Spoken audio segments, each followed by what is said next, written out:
तर नमस्कार मंडळी, स्वागत आहे सर्वांचं आपल्या नवीन ब्लॉगमध्ये. तर कसे आहेत सर्वजण, मजेत ना? तर आज आहे 2 एप्रिल म्हणजेच हनुमान जन्मोत्सव. आपल्या कोपरकर्णे गावात सालाबादप्रमाणे म्हणजे खूप जुनी परंपरा आहे. कोपरकर्णे गावात हनुमान जन्मोत्सव हा मोठ्या धूमधडाक्यात साजरा केला जातो. सकाळी जन्मोत्सव असतो, त्यानंतर विविध कार्यक्रम असतात दिवसभर, रात्री जत्रा भरते गावात आणि पालखी सोहळासुद्धा असतो. गेल्या वर्षी तुम्ही ब्लॉग बघितलास, त्याच्यामध्ये विजन नेचर ग्रुपतर्फे ऑर्केस्ट्रा ठेवला होता, लाईव्ह ऑर्केस्ट्रा होता सर्व गावकऱ्यांसाठी आनंद घेण्यासाठी. तर यावर्षीसुद्धा तो आहे. तर चला बघूया 2026चा हनुमान जन्मोत्सव सोहळा कसा होतोय ते कोपरखेरणे गावाचा. तर गाईज आता आपण पोहोचलो आपल्या हनुमान मंदिरात. फुल सजावट झालेली आहे मस्त. या साईडला विठ्ठल रखुमाईचं मंदिर आणि समोर आपल्या हनुमान आहे. आणि आता सगळी तयारी चालली जन्मोत्सवाची. सकाळी 6ला जन्म असतो. तर इथे तर आता हळूहळू आपले गावातले गावकरी हनुमान जन्मोत्सवासाठी मंदिरात यायला चालू झालेले आहेत. सकाळी 6 वाजता जन्म असतं आणि आत्ता वाजल्यात 5:45, म्हणजे सर्व येतील. तयारी चालू होईल. चालूच आहे सर्वांची इथं तयारी. आणि असं मंदिर पूर्ण सजवलेलं आपल्या चेतनदादाने आज यावर्षी. तर चला बघूया आपला पुढचा सोहळा कसा होतो.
आपला 2026 हनुमान जन्मोत्सव सोहळा पार पडलेला आहे. मोठ्या आनंदात कोपरखैरणे गावात हनुमान मंदिरात आपला जन्मोत्सव झालेला आहे श्री हनुमंतरायांचा.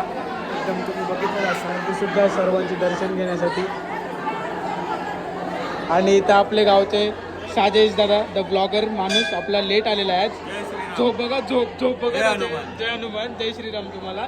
पण याच्या डोल्यावर झोप बघा, पैसाच आलेला आहे झोपून. लेट फुल लेट आले. काहीच आपल्या नवी मुंबईचे सुप्रसिद्ध मूर्तिकार आणि आपल्या गावाचे हरीश दादा आलेले आहे. इथे चेतनदा ज्याने आतमध्ये डेकोरेशन बघितलं तर चेतन दादाने केलं आहे. आणि इथं आपलं पुष्पराज काका आहेत आपले, ते पण आलेले आहेत.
तर काहीच आपण इथं पहिल्यांदाच आपल्या गावातली युवकांकडून म्हणजे हरीशदादा, चेतनदादा आणि बाकी सर्व युवकांकडून हनुमान चालीसा पठण हा पहिल्यांदाच आपल्या हनुमान मंदिरात करतोय हनुमान जन्मोत्सवानिमित्त. असे दरवर्षी आम्ही दरवर्षी नवीन उपक्रम राबवणार आहोत. तर त्यामध्ये पहिल्यांदा आपण हा हनुमान चालीसा पठण करतो आणि सर्व तयारी झालेली आहे. तिथं आपले बुवासुद्धा आलेले आहेत, ढोलकवालासुद्धा आहे, हरीशदादा आहे, चेतनदादा आहे आणि आपली सगळी पब्लिक आहे.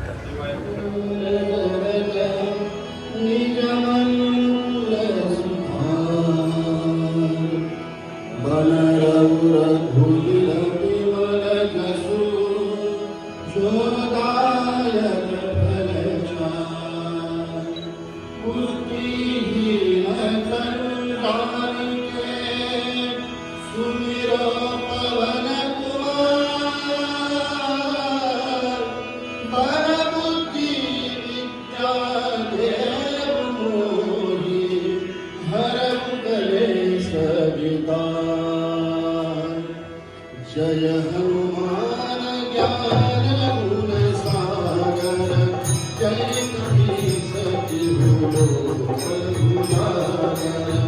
रामदूत अतुलित बलधामा अंजनी पुत्र पवन सुत नामा.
लंकेश्वरमय सर्व जगजाना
गाईज आता आपल्याबरोबर आहेत आपला पुष्पराज दादा, तो हरीश दादाचा आणि आमचा सर्वांचाच मित्र आहे.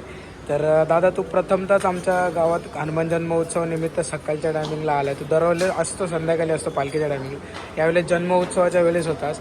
जन्मोत्सव जसा झाला तसा आपण हनुमान चालीसा पठणला बसलो. तर कसं वाटलं तुला? वाईब्स काय होत्या, लोकांचा प्रतिसाद कसा वाटला आणि हनुमान चालीसा म्हणजे कसं झालं एकदम? नमस्कार, मी पुष्पराज बोलतो. अतिशय प्रसन्न असं वाटलं. मी पण त्याचा एक भाग झालो हनुमान चालीसेचा. दरवेळेला आपण घरीच हनुमान चालीसा बोलतो आणि प्रथमतःच कोपरखर्णे गावच्या हनुमान जन्मोत्सवात मी इथे प्रेझेंट केलं मला पण. आणि हा जो काही वाईब्स होता तो बोलतात ना की सकाळी एक वेगळी वाईब्स येते, एक प्रसन्न होतं. आणि त्यात पण आज हनुमान जयंती, त्यात हनुमानाचा जन्म झालेला आहे आणि त्या दिवशी आपण जर का सगळ्यांच्या समवेत हनुमान चालीसा पठण करतो, ते अतिशय सुंदर आहे. आणि दरवर्षी मी कधी येत नाही, मग प्रथमच मी हरीशबरोबर इथे आलेलो आणि अतिशय प्रसन्न वाटलं. इकडच्या लोकांचाही चांगला प्रतिसाद होता. काहीतरी वेगळा करण्याचा प्रयत्न आहे, कारण की कधी आपण असे हनुमान चालीसा वगैरे असं एकत्र पठण करत नाही. पण प्रथमच मी इथे आलो, मलाही त्यात सहभाग घेता आला, त्याबद्दल धन्यवाद. धन्यवाद दादा, धन्यवाद वेळेत वेळ काढून आल्याबद्दल.